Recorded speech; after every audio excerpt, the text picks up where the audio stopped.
tout le monde, bienvenue au podcast. J'espère que vous êtes en pleine forme aujourd'hui. Aujourd'hui, guys, là, j'ai envie de vous parler de sexe. Pourquoi? Simplement parce que c'est quelque chose que je trouve qu'on oublie souvent, OK?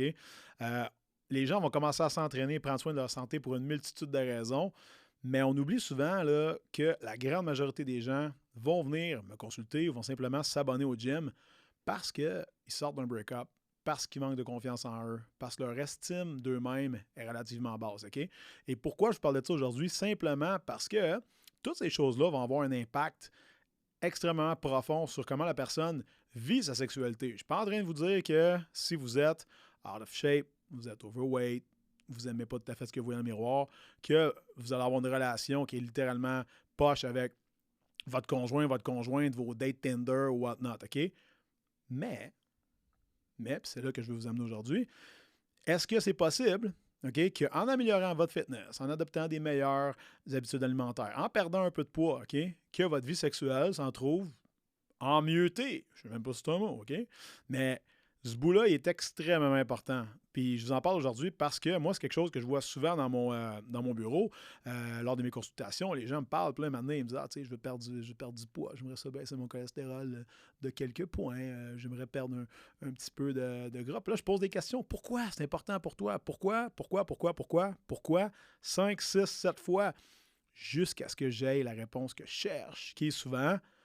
Ben, je me suis laissé avec mon chum une couple de semaines, puis j'ai retombé sur le marché, ça faisait 10 ans qu'on était ensemble, puis j'ai réalisé que, dans le fond, dans le temps, quand je datais, j'avais de la confiance en moi, quand je devais rencontrer mon chum, ma blonde, ma femme, j'étais sûr de moi, j'étais sûr de mes moyens, puis là, ben, on dirait que, je sais pas, j'essaie d'accoster quelqu'un, ou les situations sociales m'intimident, je suis moins sûr de moi, et plus souvent qu'autrement, cette personne-là qui me parle à ce moment-là, ben, est en train d'exprimer une insécurité, un manque de confiance en elle.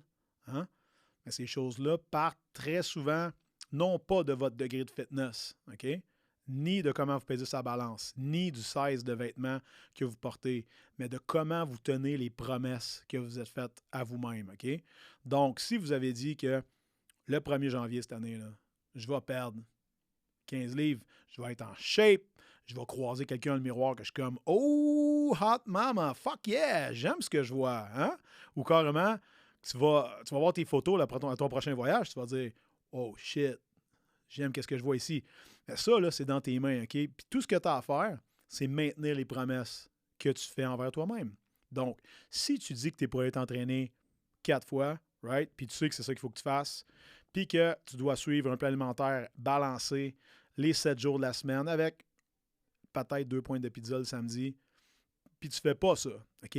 Ce qui va être impacté par ce manque d'action-là, ou du moins ce manque de congruence dans ton discours, en voulant dire « moi, je veux faire ça, right? Mais mes actions font littéralement autre chose », bien, c'est normal que quand tu arrives là, pour être fucking nu devant quelqu'un, puis être à ton meilleur, puis te présenter sur ton meilleur jour, ben peut-être que ça ne se passera pas exactement comme que tu veux, pour la simple et bonne raison que tu t'auto-choques toutes les crises de jour, OK?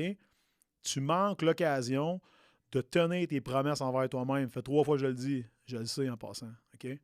Mais ces affaires-là sont extrêmement importantes pour que le jour où tu enlèves tes vêtements, right, pour passer à l'action avec ta partner, ton partner, tes partners peut-être, je sais pas, moi, c'est quoi ton jam, là?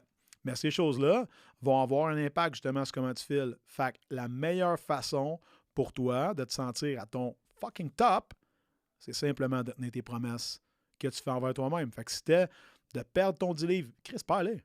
Si c'était de faire ton demi-marathon, arrête de le choquer depuis les 4 dernières années, fais-les. Fais-les, rends-toi où est-ce que tu voulais te rendre. Puis ces affaires-là ne dépendent pas de personne sauf de toi. Fait que man up, mets tes bottes de travail, OK? Et surtout, si ça fait longtemps que tu repousses ces choses-là, puis que tu les remets par en avant, puis que tu dis « Ah, mais c'est pas grave, plus tard, je vais attendre plus tard. » Là, dans 3 mois, 6 mois, 1 an, là, ben, tu vas être plus gros, plus gras, plus vieux, moins motivé, plus tanné, puis ça va pas plus te tenter qu'aujourd'hui d'y aller, OK? Fait que donne-toi un bon coup de pied dans le cul, rends-toi là-bas, OK?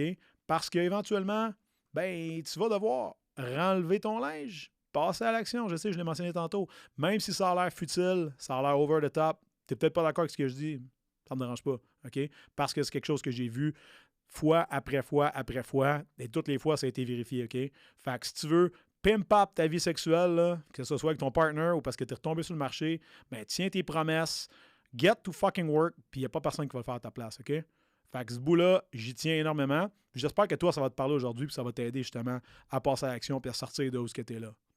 Right? Donc, guys, c'est terminé pour aujourd'hui. J'espère que je vous ai apporté assez de nuggets pour avancer un peu, passer à l'action et surtout arrêter de faire des excuses et avoir un meilleur sex life. All right? Si jamais vous avez apprécié l'épisode d'aujourd'hui, laissez-moi un petit commentaire. Laissez-moi 5 stars sur les différentes plateformes de balado et surtout, écrivez-moi sur Instagram à Resilient Gentleman. Ça va me faire le plus grand plaisir de vous répondre. Je réponds à tous mes messages personnellement et de vous aider à level up. À la semaine prochaine.